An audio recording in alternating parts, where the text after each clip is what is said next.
Oh, hey there, and welcome. Still out of coffee, and I'm still out of beer. To the Ope-Eh Three-Way Pro Wrestling Podcast. On this, our episode 95. Brandon, as always, joined by my good bud on this side of the screen here, Pierce. Pierce, how you doing today, sir? I'm good. Getting ready to fly up to Canada to see a real person's wedding. So we're gonna keep it light and easy. Yeah, of course. Shout out Donny and Marta. They get married on Saturday, and I can't wait to celebrate with you guys. And I'll see you guys I'll see Donny Friday. Marta, I'll see you Saturday. It'll be a great time, I'm sure. Absolutely. Break out the good syrup. My hair likes to be always have a cowlick, but we're gonna run with it. It's episode 95.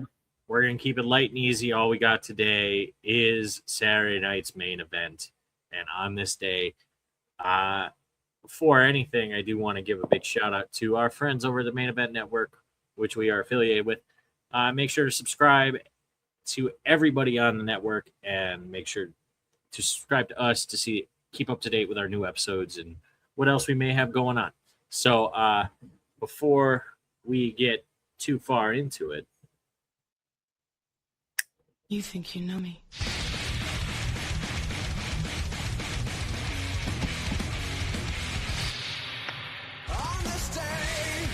July 15th, 2002, Eric Bischoff would make his WWE debut, being brought out by Mr. McMahon as the new general manager of Monday Night Raw, which I think he did a pretty damn good job, and he's a very memorable general manager for WWE in his 3 years he had the job. For sure. He actually came out to Back in Black, did he not, when he first debuted? Or he came out to Back in Black, and then they changed it to his I'm back. I'm better than ever. I should put that in my next car karaoke. Great name. Was very memorable. 2012, Money in the Bank. In the two ladder matches, Dolph Ziggler would win the World Heavyweight Championship Money in the Bank. He was the right choice and had one of the greatest cash-ins of all time. And the Raw one, they picked the wrong person because it was John Cena. There was also Big Show's dumb, stupid ladder, and then he won by hitting Big Show with the briefcase, and then did. What? I was gonna say, wasn't that? was that meant to happen, or was that kind of a faux pas? That was meant to happen, but then the face is just still. I love John Cena. GOAT. It's such a meme. We miss you. Such a meme. But it's pretty dumb. And then 2018 Extreme Rules. Let's go to the main event. 10, 9, 8, 7, 6, 5, 4, 3, 2, 1. Dolph Ziggler defeated Seth Rollins in a 30-minute Iron Man match to retain the IC title. That was ruined by the fans in attendance. Why the fuck did you do that every minute? You ruined it. Marks for themselves, brother. Marks for themselves, brother. And the fact that they had an Iron Man match for the IC title in and of itself, like crazy. They gave them the main event that people have been clamoring for. Dolph Ziggler, Seth Rollins, get the main events for the IC title. This is awesome. Nope. Fucking ruined by fans. Never going to happen again. Pearls to swine. Pearls to swine. 2 happy birthdays. Happy birthday to friend of the show. All around great dude. Heath Slater. One-man band. Fucking Pelvis Wesley, brother. I'm gonna try this. Let me get my teeth ready. Because we're going down to the Baja. The Baja. Because I don't have a cell phone. You can't reach me. Because happy birthday. It's my birthday. Jesse the Body Ventura. He ain't got time to have a birthday. He doesn't have time for birthdays. But Saturday night, I won't be watching this live. I might catch it Sunday morning, depending on if I'm hungover or not. MSG will be hosting Saturday night's main event. We know Roman Reigns will have an appearance with Jalen Brunson, which, all right. I prefer Jalen Brunson to have an appearance with Danhausen. He's on the show. But yeah, it's a jersey. I don't know. It's all about acknowledgement, brother. It's all about acknowledgement. There's some excitement for what's going on with Danhausen, but the rest of it, it's kind of eh.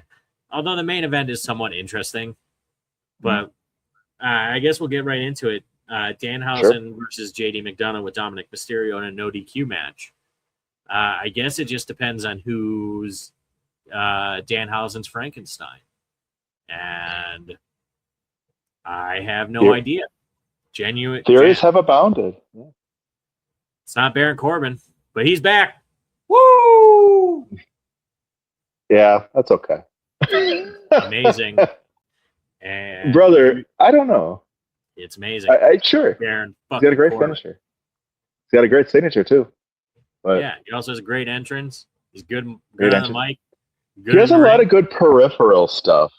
Is he? He's all right. I don't know. I just you can't say this when I'm not even being contrarian. I'm just saying Baron Corbin, what I'll say about him is that they tried so much shit to try to he had the lone wolf and people were like, oh cool, Mystique, whatever. And then they moved on from that, and I would argue that was probably his best gimmick. Lone Wolf and Bum-Ass Corbin are the two best things he ever did. Bum-Ass Corbin did not get enough time. I feel as though Bum-Ass Corbin should have. The biggest thing with Baron Corbin is they kept saddling him with gimmicks that didn't make sense, and then they blamed all their problems on Baron Corbin, essentially burying him. And then he got buried when he was Money in the Bank, one of the Money in the Bank winner, because he spoke out against the doctor who said, CT and concussions aren't that bad. And he's like, I was in the NFL. Yes, they are. Mm-hmm. So dude's never gotten his fair shake. So hopefully he gets his fair shake back in the dub. That being said, who wins this match is going to be Danhausen. I don't see JD having a shot, even if it's DQ, especially because I assume the Frankenstein's going to come to life. Who could that be? I honestly don't know. I think maybe it might be an NXT call-up. I'm not saying he's ready, but I think Danhausen and Shiloh Hill would be quite entertaining. I was going to say, I feel like that's kind of a match made in heaven, right? Whether Shiloh Hill's 100% ready to come up to main is debatable, but I mean, he's especially not, when but I think they need a male talent like Shiloh in NXT to kind of be the next guy like Oba, who kind of came from your NILs or your, in this case, LFGs, and then building them up to the top. That's where I feel like Shiloh's going to shine. That's where I feel like. I just don't know. Maybe it's a returning talent. I have no idea. Maybe you get a really fun odd couple. Maybe it's an Ilya with Danhausen, and Ilya plays everything straight, and you get that Booker T and Goldust-esque partnership. I think that could work. They gotta do something with him. But at this point, I'm really not sure. I honestly would have thought before he re-signed with MLW, which I believe he did based off of a segment he had with Shotzi. I think Mads Kruger would have been a pretty solid option as a Frankenstein. I'm almost positive he is off of MLW because of that fake stabbing incident thing. I could have sworn I had just seen that he had a vignette with Shotzi. Wait, the stabbing was fake? It was proved to be fake. I have not followed on that case since I heard about that. Wow. Allegedly, I can't remember, but I remember Cruel was let go from MLW last month. Oh, okay. Well, so, I don't know. Maybe it's an indie talent. Maybe it's an NXT guy. Maybe it's somebody that's been off the TV for a bit. I don't know. But Danhausen will stay undefeated here because JD, I'm sorry, but you are cursed. Also, I feel like no DQ is just Danhausen's Playhausen. And I think we're going to get a lot of fun, gimmicky shit that's not going to bend in any way, shape, or form to JD McDonough's favor. The only thing JD has is Dom's there, but I feel like they're just it's gonna be not Looney Tunes, but what's the Stooges. Sure. They'll play it up for into each other. They're gonna see some noggin knocking. We're gonna see something like that. Sure. Maybe more little folk. Maybe more little folk. We'll see.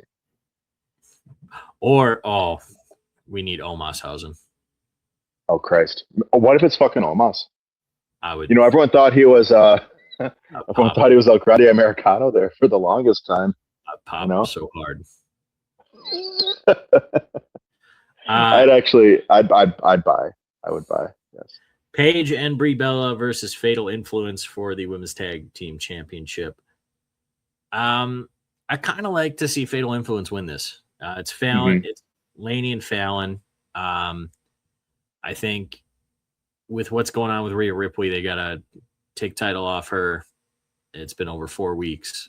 I understand it's torn meniscus, and she's going to be back in 4 weeks. SummerSlam's 3 weeks away, or 2 weeks away at this point. Have a little tourney about for 2 weeks, and put JC on the chase, or you can just put the title match between Jade and Charlotte, and I think that would work too. But I think JC should be going for that world title. I think she's over enough, and I think she's ready. But I think the Paige and Brie Bella, it's been fun. It's a nice little nostalgia run, and I think it's kind of run its course. So I think you got to put the title on the hot new upcomer. I think that. Yeah, absolutely. I think that Fatal Influence can carry the women's tag titles, kind of similarly to how, I don't know. I feel like I'm trying to think like when the last Mogul women's tag team was. I don't want to say it was the Judgment Day right off the bat, but I feel like they could definitely be in that same speak as far as like your Bianca Belair, Jade Cargill's, you know, your Roxanne, or the Charlotte's. Like there's right. We need. I mean, I've been saying it a lot, but like the women's tag division is very healthy, and let's be happy for that. But I would like to see a new tag team champion team crowned this weekend. Do I 100% believe it will be? Not really, but like maybe they hold the crowning moment to SummerSlam. So I mean, I'm with you on this. I think that you can do something at SummerSlam. I don't think it involves Paige and Brie Bella being tag team champions in that necessarily. I think that, like you said, I think that the experiment has been fun. You know, we got our Total Divas little bit here. That being said, like I'm checking up on Nikki Bella. I don't know if there's an exact prognosis for her return, but it sounds like she's healing up pretty good. It sounds like she's been bumping around in the ring a little bit recently. So we'll see how that factors in, right? But at the same I feel as though, like you said, the tag division with the women is very healthy. I feel as though SmackDown's women's division, and this has kind of been a perennial thing. I mean, they have some stuff going good for them, right? Like Charlotte's there, it's Jade's there. SmackDown's division is very healthy. Now, if anything, the Raw division could be better. Because, I mean, the Raw division has been fairly stagnant. The only thing that's really going is EO and Soul. So, like, I think putting the titles on Fatal Influence here makes sense, but I don't know if they're going to do it. Well, I mean, if they were to do it, then that would ship. You could hypothetically then ship, because I don't know if they're going to do Paige, Rhea, or anything like that, but you could just put Paige and Brie officially on Raw and then let that storyline play out on Mondays. But I mean, it's just that would involve. I think that would be best served if Paige and Brie are losing the titles on Sunday or on Saturday. Christ, we're not there. Sunday night's main event isn't for 2 months. Correct. Also, should not be happening, in my opinion. Just call it Sunday Night Heat. Bring that Sunday Night Heat is where it's at. Bring that back for a one night only.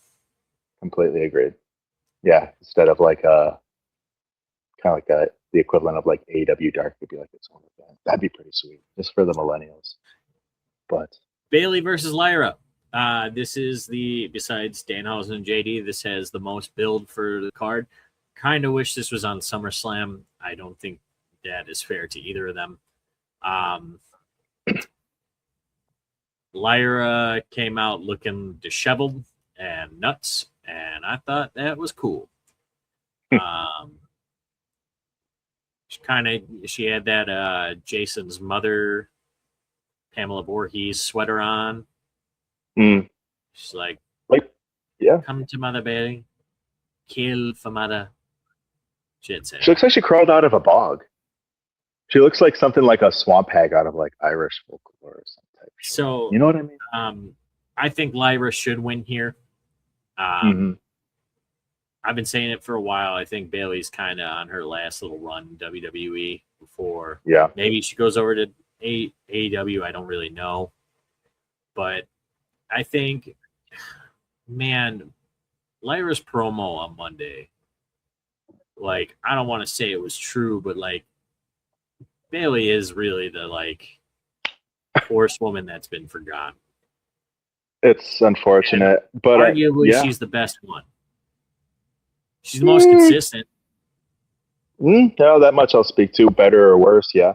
She was brought up, and then instead of like embracing the hugger gimmick, they made her win the title randomly instead of at WrestleMania, and then had that Alexa Bliss feud where she was afraid to use weapons, and it kind of ruined her.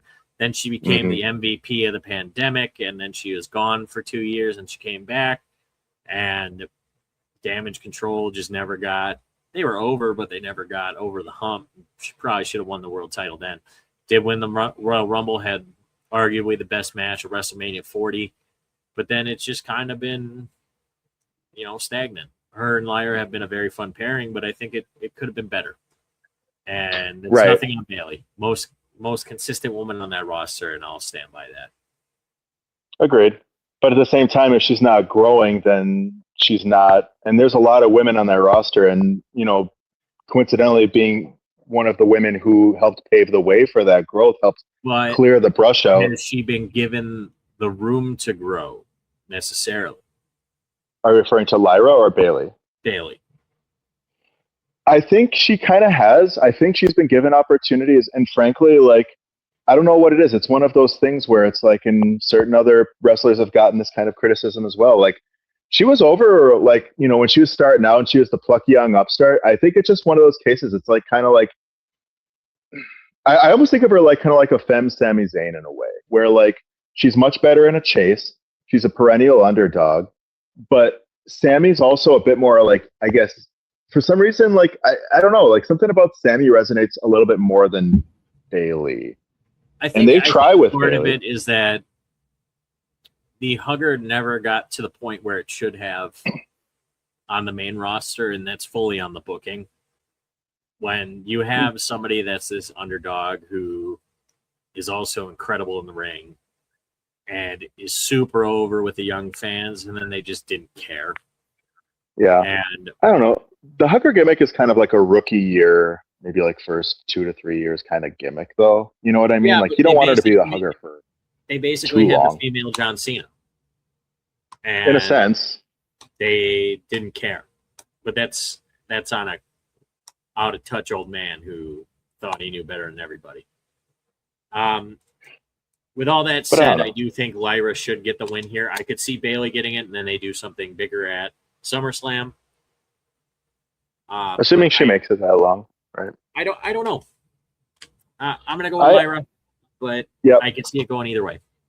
I go Lyra too. I think it's funny because she talks about people holding her down and holding her back, like partnerships and that. You think this is where Tatum comes in finally? Because I have not been tracking NXT as close, but I don't think she's. I would say Tatum is overdue a main roster call up, and but I'd also like to see Lyra by herself. Like, sure, I think she's ready. She just got this gimmick. She's ready to go after world titles. She's overdue a world title at least match. Sure. Like, she had the first IC title run for the women, and they didn't care about it for the first 3 months, and then her feud with Becky showed that she's ready. Like, she was that fucking good in that feud. It elevated her, and they just brought her back down immediately, which is unfortunate. Yeah. But like, that's not on her. I think if you put Lyra in this, and then maybe it depends on who wins at SummerSlam, because I think maybe Io's first feud after Liv Morgan. If she wins the title at SummerSlam, which I think she should, I think Lyra will be a great opportunity to show maybe she's ready for that. And then you have a match, give them 20 minutes, and then show why Lyra Valkyria is that fucking good and was presented as that fucking good in NXT. I mean, you could even have Liv and Lyra too, like just kind of as a way to break Lyra into the world title scene without, because I know they're going to be counting on Stephanie Becerra to come back and do a little program with Liv before. Maybe I feel as though me back because it's a better theme. I feel as though if you want to put Lyra in the world title scene, granted, now she's been out of like main title, like singles title scenes for a little while, and she again just got this gimmick. So I think yes, put Lyra in the world title scene. Does she need to win the title right away? I mean, no. I would say yeah. Whoever she faces, whether it's Io or whether it's Liv, I think you. But it doesn't make sense for her to face Liv, and especially because WWE rarely does heel versus heel. I think you could make sense in this context, though. I think you could make a point for or Lyra, rather. I keep getting mixed up. But Lyra trying to be kind of like out on her own. Necessarily an anti-hero. She's a pure heel right now. If after SummerSlam, if you're putting her against Bayley, maybe, yeah. But like, I mean, if you stack her against Bayley, yeah, she just kind of went off the cuff and just completely, derailed and at this point, it doesn't make sense. You'd have to give it 4 months of at this point. I don't know if you have to give it that much necessarily. I feel like after Bayley's done and perhaps gone, if Bayley's gone after this match, which could very well be, then that leaves Lyra kind of rudderless with this new thing. And it's like, well, now she just kind of wants to get out there and prove who she said she's been this whole time or who she believes she's been this whole time.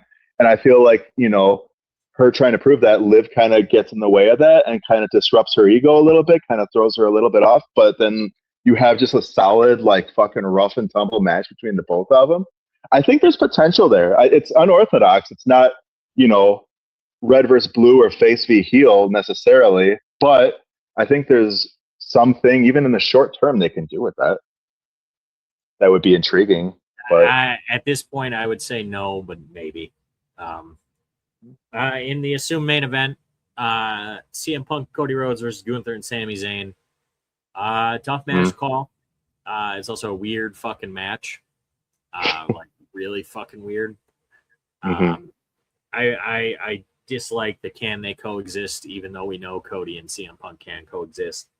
But I feel like we're gonna get that in this match. Gunther and Sammy definitely can't coexist. Nope.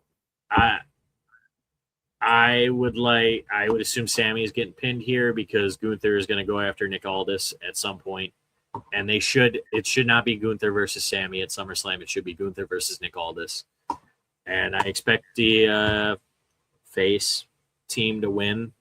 That's all I really got on it. Yeah, I mean, I for one, I'm kind of sad they didn't say, Nick Aldis specifically didn't say, nah, fuck that, and then just turn this into Nick Aldis versus Gunther. Though, yeah, I suspect that may be the SummerSlam ticket. I don't know, man. If not Gunther versus Royce Keys. This is just dumb. This is a dumb match. Like, I don't like being it's negative. Not great. This is dumb. It's not their strongest pull. It's not their best refresh pull. Just do CM Punk versus Gunther for the title here. Like, what's the difference? Well, Gunther loses another match for the title. And I mean, I don't know how many of those you want to have him withstand or, I don't know how many of those you want to have him incur over. Sammy have his rematch here.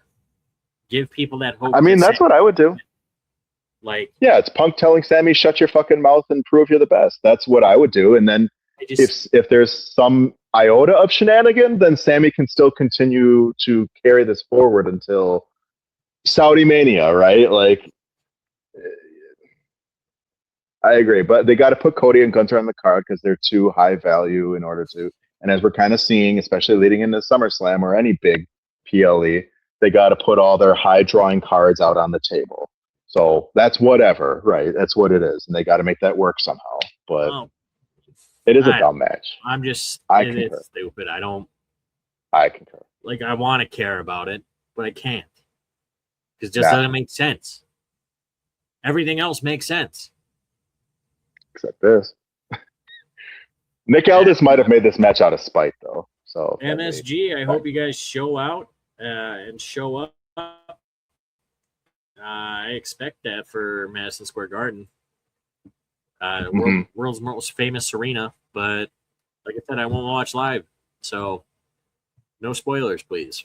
But at the same point, not that I care that much. But like, I'm gonna be celebrating 2 great people getting married. Next week, Graham, GSM, Graham? Wrestle Ring. We'll be back, and we're gonna be talking about the best and worst in wrestling video games. We're keeping it short today. Like I said, tomorrow I got to drive down to Chicago, and then Friday, take a jet plane, Toronto. See Donnie. What? Have a couple beers. What? Watch him get married. What? Have some more beers. What? Take a jet plane home. What? Hell yeah. God, I wish I could be there for that. You can only do Still so kicking much, myself. man. We were talking earlier, and he wished you were there, but you can only do so much, man. Yeah, still kicking myself. But you know what? That's you live and you learn. You know. Well, I'll make it up somehow. Actually, when do you said you leave tomorrow? So I drive down. I have a hotel in Chicago, so I can park my car there over the weekend. Mm-hmm. Sure. And then I fly out 8:50 a.m. Beautiful. Yeah, you might want to get there like 5:50 a.m. I was planning That's on. going to be. Yeah, I was probably going to be there. Wake up 5:30 and shuttle over. I'd get there way fucking early. O'Hare, brother. Yeah, I'd get there early as you can. That's just. I mean, I've had experiences. The last experience I had with the airport, we were up at like, oh Christ, we had a layover. We had to take a layover of like 8 fucking hours because we got up like 30 minutes too late, and we were up at like 4 a.m, mind you. So like, it's airports can be shit. I will just say that. I never had that much of an issue, so we'll see. Well, hopefully, cross your fingers. Yeah, that's what I'm doing. But Brandon, before I send us home and then put this up tonight, it's going up tonight. What do you got for the people? You know where to follow us? Well, if you don't know where to follow us, I'm going to kind of educate you. Come over to our Facebook, come over to our YouTube, our Insta, our X, our TikTok. We ain't got the Twitch going just yet. I'll be figuring that kink out. But we're all over. Either find us by our name, Ope-Eh 3-Way, or at _A3_way. Like Pierre said, this episode is dropping tonight, so hopefully you're watching it tonight. And next week, we got GSM, and we got Saturday Night's Main Event results. And make sure to catch me, because I'm not going to be in Canada, unfortunately, but I will be with our good boys over at the Main Event Network, right over there. We got a few of the fellas on a Saturday Night's Main Event mixer.